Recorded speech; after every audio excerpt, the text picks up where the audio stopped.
Well, howdy folks, and welcome to Mower Mike's. Let's do a little something different this morning. I want you to go ahead and shut your eyes and do some visualization with me, okay? We are in the Home Depot parking lot and you're looking at them birdie green tractors, and you finally saved up your pennies and you're ready to buy your first John Deere. I mean, this is the pinnacle of your life. As a man, you're finally gonna get your John Deere and you are excited, but you're like, hot dang, is it worth the extra $1,000 to get yourself a Zeroturn versus a regular riding lawnmower? Because right now, this Zeroturn is the lowest end John Deere Zeroturn you can buy. It is a 42-inch Z225 model. Great little tractor, but it is about $3,300 versus a 42, 48, 50-inch John Deere regular rider. You can get one about $1,000 cheaper. Now, today, we're not going to talk about it from a mowing perspective, because from a mowing perspective, I would take a Zeroturn all day long. They're just much easier to mow with. But what we're going to talk about is how they're built, common maintenance issues, and just issues that you're going to have over the lifetime of the tractor versus the two, because they are built quite a bit different between a Zeroturn and a regular rider. So let's go ahead and get started. First of all, let's start with the obvious, the hood. Now, today we're going to talk about John Deere specific, but this really applies to any. Now, the John Deere hood is just dog ugly. Now, back in the day, John Deere made a pretty damn fine looking hood. This is an old 90s, whatever, 130 John Deere. Made it of solid steel. You got the fancy John Deere emblem. But then, back around 99 or 2000, John Deere went to the plastic hood. Yep.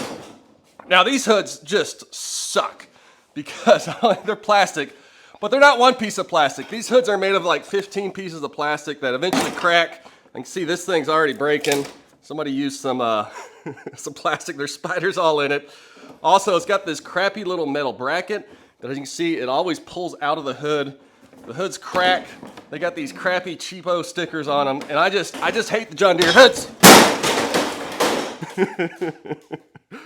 That one we'll probably never see another tractor. So the first point goes to the Zeroturn over the rider, because of hoods, because obviously you ain't got no hoods. You just got a solid metal floor, which I think is fantastic, much more comfortable.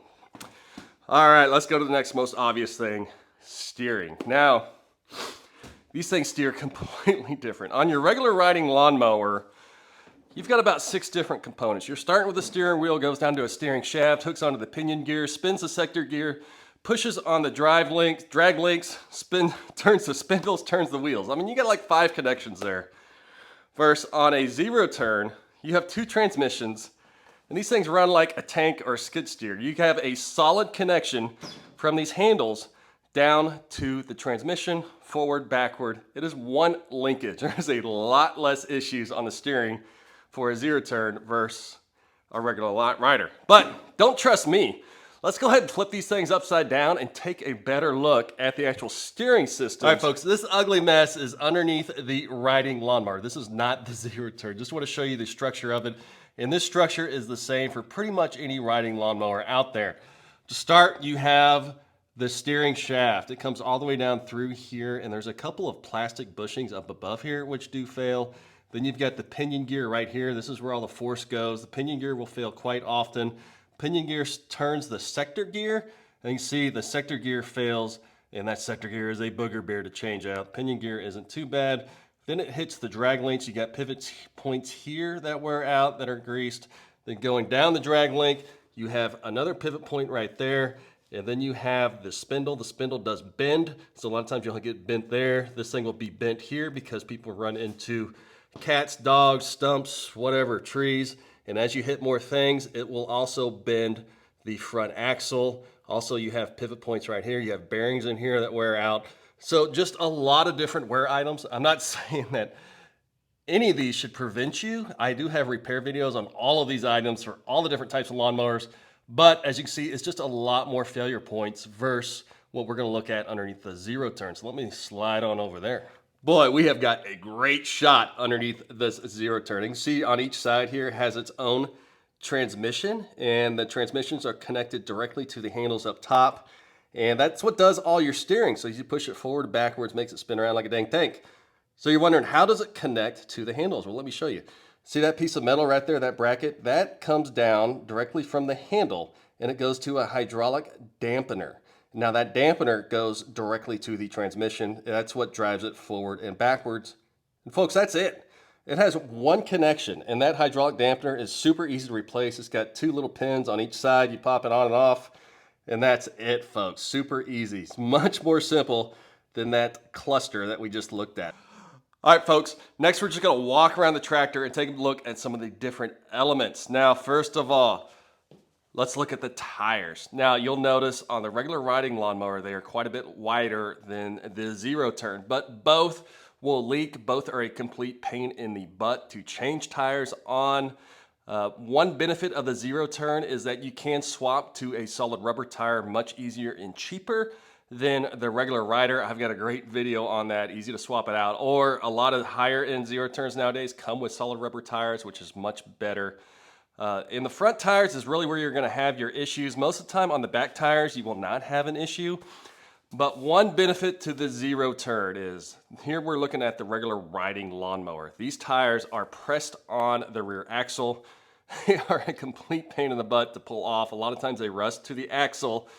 But when you look over here at your Zeroturn wheel, look at that. It's bolted because they have to bolt to the rear hydro gear, which makes them much easier to pull off. Even on the lowest end Zeroturn, you have a bolt pattern, which is huge as far as maintenance when you need to work on the tire. Next, let's look at the seats. Folks, the seats are exact same between the two. They all depend on different levels. As you spend more money on a tractor, you're gonna get a higher grade seat. You know, a lot of the higher end Zeroturns nowadays have suspension seats, which actually ride on springs, which are awesome, but there's really no difference in the seats. Same with the deck. The decks are pretty much identical between the two. Even the hangers are the same between the two. So the decks, there's no real difference. Now, deck access. That is a huge difference because let's look over here at the rider. To get access to your belts, you really have to pull this entire deck off, which is a complete pain in the butt. Or you're trying to wiggle your arms up underneath there. You're getting scratched, you're getting bit. But look at this. I think this is one of the coolest aspects of Zeroturns. Pretty much all the models of a Zeroturn is the floor, because check this out. It's like a hood and it gives you access to your belts much, much easier than a riding lawnmower. All right, next, let's talk about engines and engine access. So we look underneath the hood. She's a little beat up, folks. This is a twin Briggs & Stratton engine. A lot of your regular riders are going to come with the lower end engines, the 15, 17, 19 horse single cylinder engines, which are fine on a riding lawnmower like this.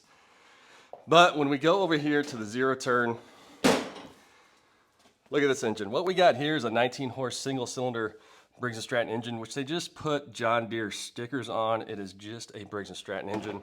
Now the problem here is that for a Zeroturn, even the smallest Zeroturn, this one is a bit underpowered because on a Zeroturn, you're actually spinning more things, more pulleys, because you have two transmissions you're spinning versus one, and it clogs it down a little bit. So this engine would do just fine on a regular 42 or 48 inch riding lawnmower, but on a Zeroturn, it does struggle a bit in the thicker grass, just because you've got so many more things spinning on it. Also, specific on these John Deere Zeroturns, look at that. All right, that is an issue right there. Look at the valve cover. There is no room between the valve covers and the actual rear brace of the motor, and this brace is a pain in the butt to whack out. So I think that's a crappy thing, and it's specific on the John Deere Zeroturns with a single cylinder motor. So just be aware, if you ever have to adjust your valves, which you probably will, it is much, much more difficult. Now, battery access, solenoid access, I'd say they're pretty similar. And you can see right here, you can get to the battery fairly easy on a Zeroturn, along with the drain. And then over here on your rider, typically your battery is going to be right there, easy to work on. But on some riders, when the battery is underneath the seat, it is a little more difficult. All right, folks, next we're going to talk about some specific complaints I have about the John Deere riding lawnmower, because folks, I've rebuilt 20 or 30 of these suckers and they all have a couple of very similar issues. First of all, the fuel tank. This is actually a new fuel tank for an LA125. First, you'll notice it's fairly small, maybe 2-3 gallons. But the real problem here, folks, look at that. It has a pressed seam right here, and over the years, that pressed seam eventually starts leaking. This is a 2-piece fuel tank, so after about 10 years or so, they get brittle, they get cracked, they start leaking right there, and you've got to replace it because there's really no safe way to patch them. Trust me, I have tried them all. Do not take the lighter to the fuel tank to melt the plastic. To me, that just seems dumb. And there's a lot of people on YouTube that do that. Anyways, so for the fuel tank, it's a major issue. I don't know if they fixed it on the new ones, but on all the used lawnmowers, these models, they do have a 2-piece fuel tank. But you come over here to the Zeroturn, look at that. You got a big old fat gas cap on there. Easy to access, easy to fill. It's a 1-piece gas tank, and I think it's like 5 gallons, even on this little one. I mean, this sucker will run all day long on 1 tank of gas. So another win for the Zeroturn. Next, let's talk about paint. Paint and rust. Now, on these lower end John Deere riding lawnmowers, specifically the used ones, I don't know if they fixed them on the new ones, so don't leave me complaints. They have major rust issues, and the paint absolutely sucks. Because whatever they did not put primer on here. You can see this one here is about 20 years old, and it just starts rusting. And also the floorboards, they didn't put a drain on the floorboards. So anytime it rains, water just pools right here, and it does not drain off, and it just caused rust. Now, on the real John Deere's, the X Series, they do not have this issue because they're built completely different. But on any of these that you're going to find at the big box stores, be careful. Make sure there's a drain in the floorboards, or else you will get rust. Versus the Zeroturn, man, look at that. We got drains all over this sucker. You ain't going to have any problem. The water runs off. A much better paint job. I have one more very important topic to cover on the difference between a Zeroturn riding lawnmower and a regular riding lawnmower, and that is transmissions. Now, folks, this is a huge difference between the two. I have been rebuilding riding lawnmowers for years and years and years. I've probably been through 50 of them, and I have never had an issue with the transmission on any of them. They have these big old hydro gear transmissions in the back. They're sealed. I just don't have issues with them. They seem to run forever, no matter how many hours are on it. Everything around the riding lawnmower is going to wear out before that transmission is. But it's a different story on Zeroturns. You have 2 hydro gear transmissions on the rear end.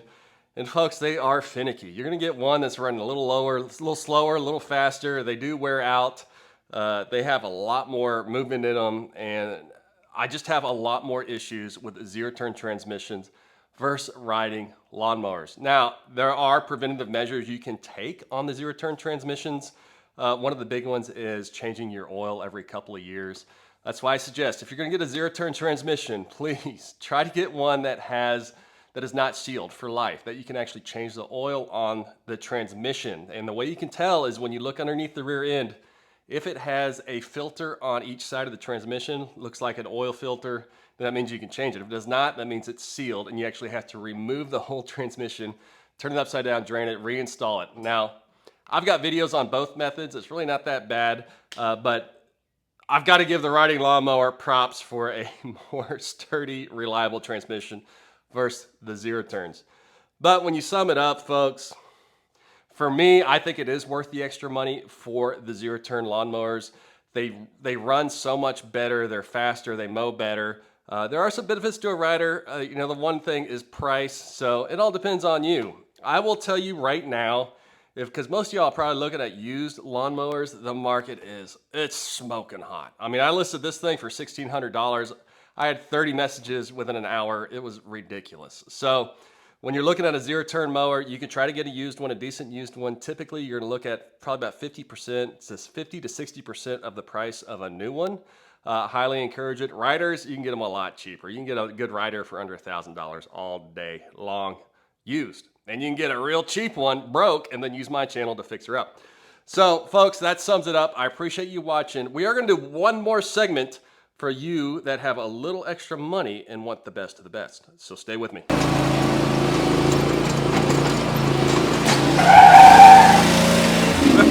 Whoa, coming a little hot. What if you're in a situation where you ain't scared to spend a little extra money and you want the best of the best? You're like, damn it, whatever. I will do a $200 a month lawnmower payment at 12% interest because I want the coolest lawnmower around. Well, folks, do not go to the box stores. If you want the best of the best, go to either a John Deere dealer that has a completely different line of lawnmowers. They're much beefier, much better built than anything you can get at a box store. Or you go somewhere like a Gravely dealer, and this is my 52-inch Gravely. It is a completely different beast than this little John Deere. All the steel's thicker, it's way more comfortable, it's a lot heavier. You got a dual cylinder Kawasaki 26 horse. I mean, this thing is a Cadillac. So that's my suggestion. There are much higher end lawnmowers than anything you buy at a box store. John Deere Commercial, Gravely, or a Ferris is one sweet dang mower if you want the Cadillac. So that's all I got to say about zero-turn lawnmowers. We've got another video coming up next, which I'm going to go deeper in to the world of John Deere and spew my opinions. So stay with me. Mower Mike's out.